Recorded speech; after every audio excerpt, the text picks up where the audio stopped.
Hallelujah, praise lord. ದೇವರ ನಾಮಕ್ಕೆ ಸ್ತೋತ್ರವಾಗಲಿ. ತಿರುಗಿ ಈ ಒಂದು ಭಾನುವಾರ ದಿವಸ ನಾವು ದೇವರನ್ನು ಆರಾಧಿಸೋದಕ್ಕಾಗಿ ನಮ್ಮ ಮನೆಯಲ್ಲಿ ಕುಳಿತುಕೊಂಡು ನಾವು ದೇವರನ್ನು ಸ್ತೋತ್ರ ಮಾಡ್ತಾ ಇದ್ದೇವೆ. ಇವತ್ತು ಸಹ ನಾವು ಭಕ್ತಿಯಿಂದ ದೇವರ ವಾಕ್ಯವನ್ನು ಕೇಳುವಾಗ ನಿಜವಾಗಿ ದೇವರು ನಮ್ಮ ಸಂಗಡ ಆತನು ಮಾತಾಡುವಂತನು ಆಗಿದ್ದಾನೆ. ಇವತ್ತು ದಿವಸ ನಾವು ಯೆಶಾಯನ ಬರೆದ ಗ್ರಂಥದಲ್ಲಿ 6ನೇ ಸಂಧಿಯ 1ರಿಂದ 8 ವಚನಗಳನ್ನು ನಾವು ನೋಡೋಣ. ಯೆಶಾಯ ಚಾಪ್ಟರ್ 6 ವರ್ಸಸ್ 1 to 8. ಈ ಒಂದು ಭಾಗದಲ್ಲಿ ಬಹಳ ಒಳ್ಳೆಯದಾಗಿ ದೇವರು ತನ್ನ ದೃಷ್ಟಿಯನ್ನು ಯೆಶಾಯನ ಮೇಲೆ ಹಾಕಿರುವಂಥದ್ದು ನಾವು ನೋಡುತ್ತೇವೆ. ಅದೇ ರೀತಿಯಲ್ಲಿ ಯೆಶಾಯನು ಸಹ ತನ್ನ ದೃಷ್ಟಿಯನ್ನು ಮೇಲಕ್ಕೆ ಎತ್ತಿ ದೇವರ ಕಡೆಗೆ ಆತನು ನೋಡುವಂಥ ಮತ್ತು ಕರೆ ಕೊಡುವಂಥ ಒಂದು ಸ್ಥಿತಿಯನ್ನು ನಾವು ನೋಡುತ್ತೇವೆ. ಆ ಒಂದು ಕಾಲದಲ್ಲಿ ಇಸ್ರಾಯೇಲ್ ದೇಶವು 2 ಭಾಗವಾಗಿತ್ತು. ಒಂದು ನಾರ್ತ್ ಎಂಬುದಾಗಿ, ಸೌತ್ ಎಂಬುದಾಗಿ, ಉತ್ತರ ಮತ್ತು ದಕ್ಷಿಣ ಎಂಬುದಾಗಿ 2 ರಾಜ್ಯ ಭಿನ್ನ ಆಗಲ್ಪಟ್ಟಿತು. ಈ ದೇಶಗಳು ಬಹಳ ಸಮೃದ್ಧಿ ಉಳ್ಳ ದೇಶಗಳು ಆಗಲ್ಪಟ್ಟಿತು. ಆ ಕಾಲದಲ್ಲಿ ಜನರು ಬಹಳ ಏನಂದರೆ ಹಣಕಾಸಿನಲ್ಲಿ ಇರುವಂಥ ಜನರು ಆಗಿದ್ದರು. ಮತ್ತು ಅವರು ಬಡತನದಲ್ಲಿ ಇರುವಂಥ ಜನರ ಮೇಲೆ ಬಹಳ ಕಷ್ಟಗಳನ್ನು ಹಾಕುತ್ತಾ ಇದ್ದರು. ಗಂಡಸರು ಕುಡಿಯುವುದರಲ್ಲಿ ಮಸ್ತರು ಆಗಿದ್ದರು. ಕೆಲವು ಜನರು ಫ್ಯಾಷನ್ ಈ ರೀತಿಯಲ್ಲಿ ಅವರು ಹೆಣ್ಣು ಮಕ್ಕಳ ಒಂದು ಉಡುಪುಗಳನ್ನು ಸಹ ಧರಿಸಿಕೊಳ್ತಾ ಇದ್ದರು. ಮತ್ತು ಅವರು ಬಡವರ ಒಂದು ಏನಂತೀವಿ ನಾವು, ಉಪವಾಸದ ವಿಷಯದಲ್ಲಿ ಅವರ ಚಿಂತೆ ಅವರಿಗೆ ಇರಲಿಲ್ಲ. ಬರೀ ನಾಲಿಗೆ ಮೇಲೆ ಮಾತುಗಳನ್ನು ದೇವರಿಗಾಗಿ ಹಾಡ್ತಾ ಇದ್ದರು. ಬೇರೆ ಹೊರಗಡೆಯಿಂದ ತೋರಿಸುವಂಥ ಭಕ್ತಿ, ಧಾರ್ಮಿಕ, ರಿಲಿಜಿಯಸ್ ಏನು ಪರಂಪರೆಗಳಿವೆ ಅವೆಲ್ಲವನ್ನು ಅವರು ಮಾಡ್ತಾ ಇದ್ದರು. ಇಂಥ ಸ್ಥಿತಿಯಲ್ಲಿ ದೇವರು ಯೆಶಾಯನನ್ನು ಆತನು ಕರೆಯುವಂತನು ಆಗಿದ್ದಾನೆ. ಮೊದಲನೇ ಮಾತು ನಾವು ನೋಡುತ್ತೇವೆ, ಯೆಶಾಯನು ತನ್ನ ಕಣ್ಣೆತ್ತಿ ಮೇಲಕ್ಕೆ ಆತನು ನೋಡುವಂತನಾಗಿದ್ದಾನೆ. पहली बात, यशाया जो है अपनी दृष्टि को ऊपर की ओर देखता है, ಲುಕಿಂಗ್ ಅನ್ ಟು ಗಾಡ್ ಎಂಬುದಾಗಿ ನಾವು ಹೇಳ್ತೀವಿ. ದೇವರ ಕಡೆಗೆ ಆತನು ಮೇಲಕ್ಕೆತ್ತಿ ನೋಡುವಂತನಾಗಿದ್ದಾನೆ. ಈ ರೀತಿಯಲ್ಲಿ ನಾವು ನೋಡ್ತೇವೆ, ದೇವರು ಆತನು ಸೃಷ್ಟಿಕರ್ತನೂ ಆಗಿದ್ದಾನೆ ಈ ಲೋಕಕ್ಕೆ. ಆತನ ವಿಷಯದಲ್ಲಿ ಈ ರೀತಿಯಲ್ಲಿ ಯೆಶಾಯನು ವರ್ಣನೆ ಮಾಡುತ್ತಾನೆ, ಸೇನಾಧೀಶ್ವರನ ಯೆಹೋವನು ಎಂಬುದಾಗಿ. ಮತ್ತು ಈ ರೀತಿಯಲ್ಲಿ ಸರಾಪಿಗಳು, ದೇವರ ದೂತರು ಅಲ್ಲಿ 6 ರೆಕ್ಕೆ ಉಳ್ಳವರಾಗಿ 2 ರೆಕ್ಕೆಗಳಿಂದ ತಮ್ಮ ಮುಖವನ್ನು ಮುಚ್ಚಿಟ್ಟುಕೊಂಡು, 2 ತಮ್ಮ ಕಾಲುಗಳನ್ನು ಮುಚ್ಚಿಟ್ಟುಕೊಂಡು 2 ರೆಕ್ಕೆಗಳಿಂದ ಅವರು ಹಾರುತ್ತಾ ಸೇನಾಧೀಶ್ವರ ಯೆಹೋವನಿಗೆ ಎಂಬುದಾಗಿ ಅವರು ಜಯಕಾರ ಮಾಡುತ್ತಾ ಆತನು ಸ್ತುತಿಸ್ತಾ ಇದ್ದರು. ಪರಿಶುದ್ಧನು ಪರಿಶುದ್ಧನು ಎಂಬುದಾಗಿ ನುಡಿಗಳನ್ನು ಹಾಡುತ್ತಾ ಇದ್ದರು. ಈ ಮಾತುಗಳಲ್ಲಿ ನಾವು ನೋಡ್ತೇವೆ, ದೇವರು ಅತಿ ಪವಿತ್ರವುಳ್ಳವನಾಗಿದ್ದಾನೆ. ಅದಕ್ಕೆ ಆತನು ನೆರಿಗೆಯು, ಆತನ ವಸ್ತ್ರವು ಬಿಳಿಯಾಗಿ ಎಲ್ಲ ಮಂದಿರದಲ್ಲಿ ವ್ಯಾಪ್ತವಾಗಿತ್ತು ಅಥವಾ ವಿಸ್ತಾರವಾಗಿ ಹಬ್ಬಲ್ಪಟ್ಟಿತ್ತು ಎಂಬುದಾಗಿ ಸಹ ನಾವು ನೋಡುತ್ತೇವೆ. ಪ್ರಿಯರೇ, ದೇವರು ಬಹಳ ಶಕ್ತಿಯುಳ್ಳ ದೇವರು, ಪವಿತ್ರವಾಗಿರುವಂಥ ದೇವರು. 3 ಮಾತುಗಳು ದೇವರಲ್ಲಿ ಯಾವಾಗಲೂ ಕಂಡು ಬರಬೇಕು. सच्चे परमेश्वर में 3 बातें हमेशा रहना है. वो 3 बातें, 3 गुण ये है कि वो सर्वशक्तिमान हो, ओमनीपोटेंट, सबसे शक्ति उसके पास सामर्थ हो. दूसरा, सर्वज्ञानी, ओमनी सेंस, यानी उसके बाद जो ज्ञान हो किसी के पास ना हो, वो सब कुछ जानता. उसके सुझाव में, उसके समझ में कुछ भी ऐसा नहीं होना चाहिए, सबको जो जानता हो. एंड ओमनी प्रेजेंस, सर्व उपस्थिति, ಎಲ್ಲ ಕಡೆಯಲ್ಲಿ ಆತನು ಉಪಸ್ಥಿತಿ ಆಗಿರಬೇಕು. ಓಮ್ನಿ ಪ್ರೆಸೆನ್ಸ್, ಒಂದೇ ಕ್ಷಣದಲ್ಲಿ ಒಂದೇ ಟೈಮ್ನಲ್ಲಿ ಎಲ್ಲ ಕಡೆ ಇರುವಂಥ ದೇವರಾಗಿರಬೇಕು. ನಮ್ಮ ದೇವರಲ್ಲಿ ಈ ಗುಣಗಳನ್ನು ನಾವು ನೋಡ್ತೇವೆ. ನಿಜವಾಗಿರುವಂಥ ದೇವರಲ್ಲಿ ಈ ಒಂದು ಮಾತುಗಳಲ್ಲಿ ನಾವು ಏನು ನೋಡ್ತೇವೆ ಅಂದರೆ, ಯೆಶಾಯನು ದೇವರ ಪವಿತ್ರತದ ವಿಷಯದಲ್ಲಿ ಆತನು ಅನುಭವಿಸಿಕೊಳ್ತಾ ಇದ್ದಾನೆ. यशाया जो है परमेश्वर के पवित्रता के बारे में, उनके जो है सामर्थ के बारे में, वो सब कुछ वो दर्शन में देख रहा है. ಆತನು ದರ್ಶನದಲ್ಲಿ ನೋಡುತ್ತಾ ಇದ್ದಾನೆ. ಒಂದು ಮಾತು ನಾವು ನೋಡ್ತೇವೆ, ದೇವರು ಪವಿತ್ರವಾಗಿದ್ದಾನೆ, ಆತನು ಬಹಳ ಪವಿತ್ರವಾಗಿದ್ದಾನೆ. ಮೋಶೆ ಸೀನಾ ಪರ್ವತದಲ್ಲಿ ಆತನು ಕುರಿಮರಿಗಳನ್ನು ಮೇಯಿಸುವಾಗ ಒಂದು ಬೆಂಕಿಯ ಪೊದೆಯನ್ನು ಆತನು ನೋಡ್ತಾನೆ.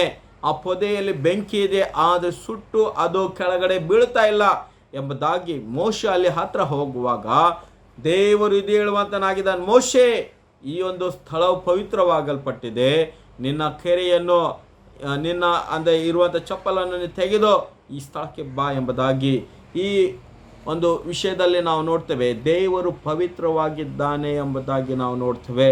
परमेश्वर जो है पवित्र है, और ये भी देखते हैं कि परमेश्वर को कोई अब तक नहीं देखे, उसकी सामर्थ को, उसकी जो उजाला, उसकी प्रकाश को देखा, लेकिन कोई अब तक परमेश्वर को नहीं देख पाया. ये बात जो है सारे बाइबल में हम देखते हैं.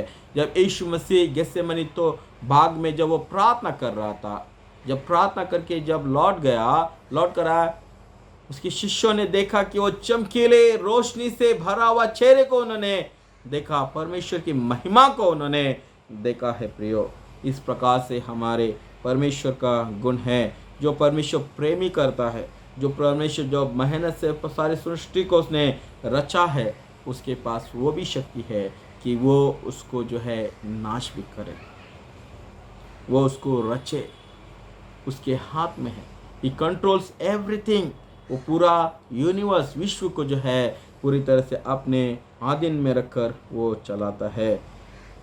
दूसरी बात हम देखते हैं कि ऐशा ಎರಡನೇ ಮಾತು ನಾವು ನೋಡಿದ್ರೆ, ಏಷಯನು ತನ್ನಲ್ಲಿ ಹೊಕ್ಕಿ, ತನ್ನ ಹೃದಯದಲ್ಲಿ, ತನ್ನ ಜೀವಿತದಲ್ಲಿ ಆತನು ಪರೀಕ್ಷಿಸಿ ನೋಡಿದನು.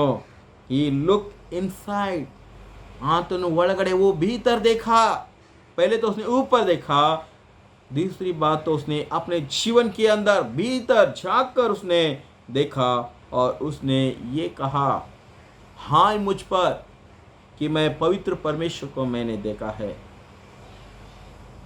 ಅಯ್ಯೋ ನನ್ನ ಗತಿ ಏನು, ನಾನು ಪರಿಶುದ್ಧವಾಗಿರುವಂಥ ದೇವರನ್ನು ನಾನು ನೋಡಿದ್ದೇನೆ ಎಂಬುದಾಗಿ.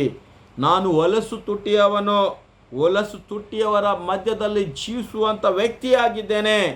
मैं जो है अशुद्ध ऑटो वाला, मैं अशुद्ध ऑटो वाला के बीच में निवास करता हूँ. इस प्रकार से उसने जो है अपने विषय में उसने जान लिया प्रियो, और उसने जो है परीक्षा कर लिया कि उसकी जीवन जो है बहुत ही जो है पाप से भरा हुआ जीवन कर हम देखते हैं. आज जो है लोग जो है परमेश्वर की आराधना करने के लिए जब आते हैं, अपने मन की पश्चाताप को करना बहुत ही ज़रूरी है.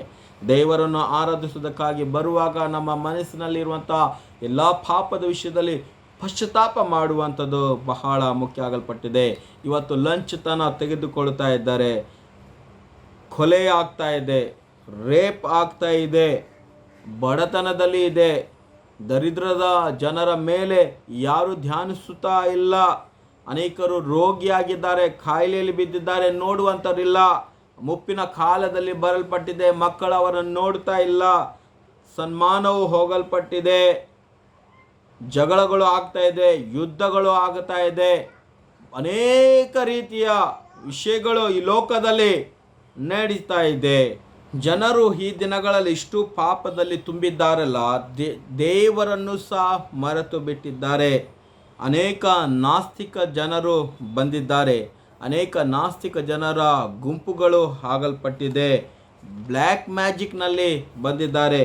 ಜನರು ಈ ರೀತಿಯಲ್ಲಿ ಅವರು ತಮ್ಮ ಜೀವಿತದಲ್ಲಿ ಪಾಪಗಳನ್ನು ತುಂಬಿಸಿಕೊಂಡಿದ್ದಾರೆ ಎಂಬುದಾಗಿ ನಾವು ನೋಡ್ತೇವೆ.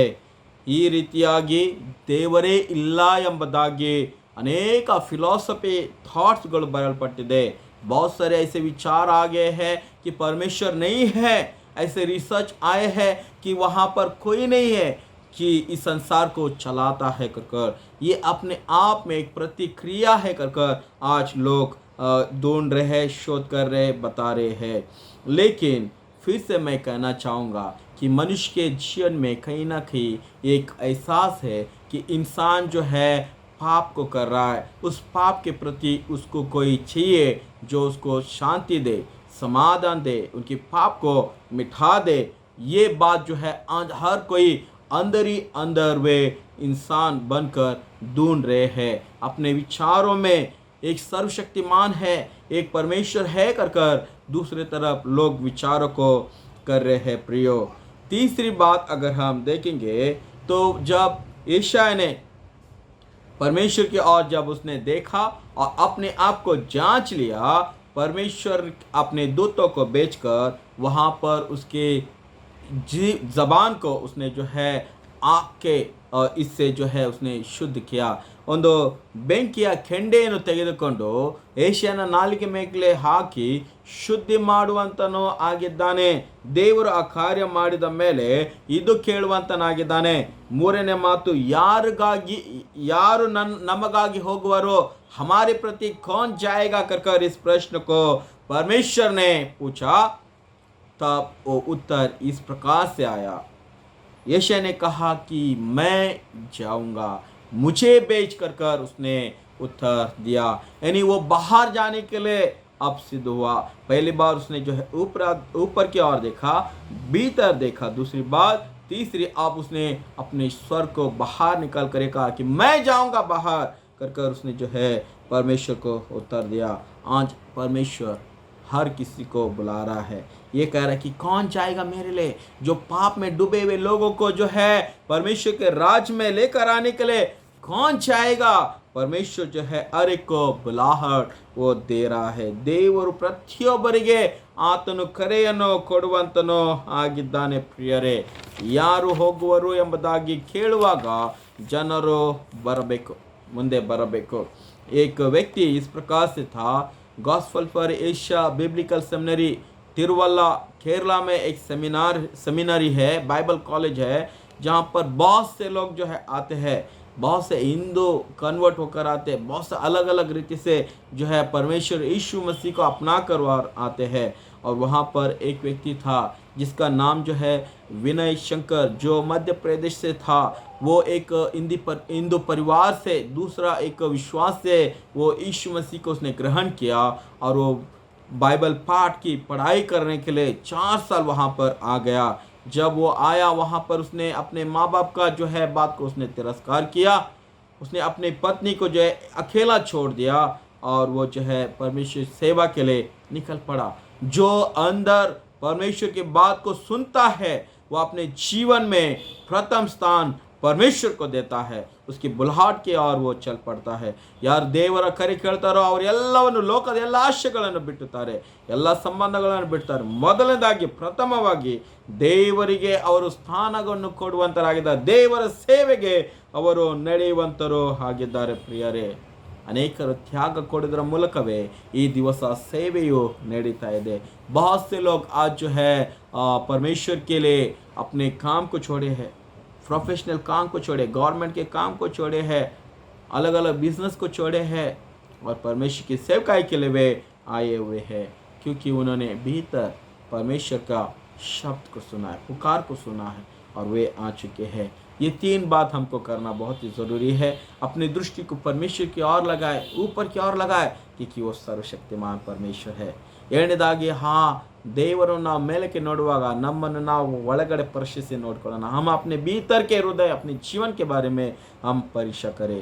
तीसरी बात, जब हम अपने आप को जान जाएंगे, परमेश्वर हमको बुलाता है, कौन जाएगा मेरे लिए, ये कहना है, शब्द सुनकर कहना है कि मैं जाऊंगा प्रभु मुझे भेज, ये हमको कहना है। क्योंकि उसकी आराधना, उसकी महिमा करने के लिए आज लोग संसार में डूब गए हैं, आज संसारिक बातों में डूब गए। सच्चे परमेश्वर के संदेश को लेकर हमको जाना है प्रियो।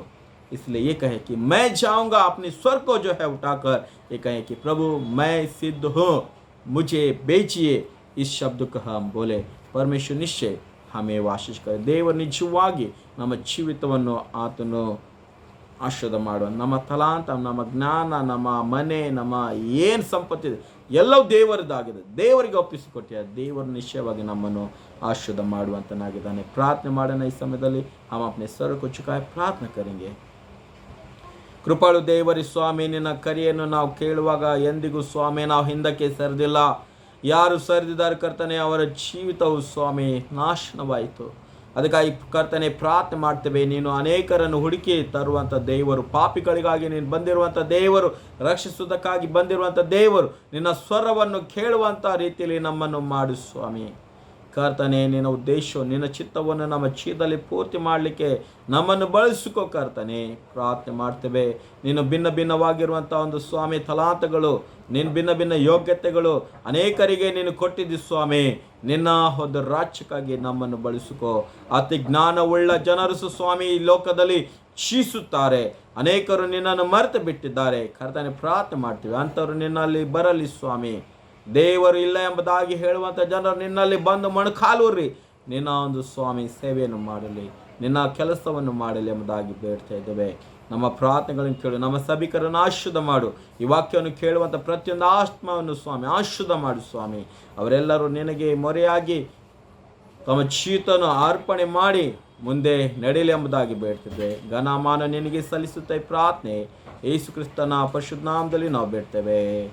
ಆಮೇನ್. ಪರಲೋಕದ ತಂದೆ, ನಿನ್ನ ನಾಮ ಪರಿಶುದ್ಧಪಡಲಿ, ನಿನ್ನ ರಾಜ್ಯ ಬರಲಿ, ನಿನ್ನ ಚಿತ್ತ ಪರಲೋಕದಲ್ಲಿ ನೆರವೇರೋ ಪ್ರಕಾರ ಭೂಲೋಕದಲ್ಲಿ ನೆರವೇರಲಿ.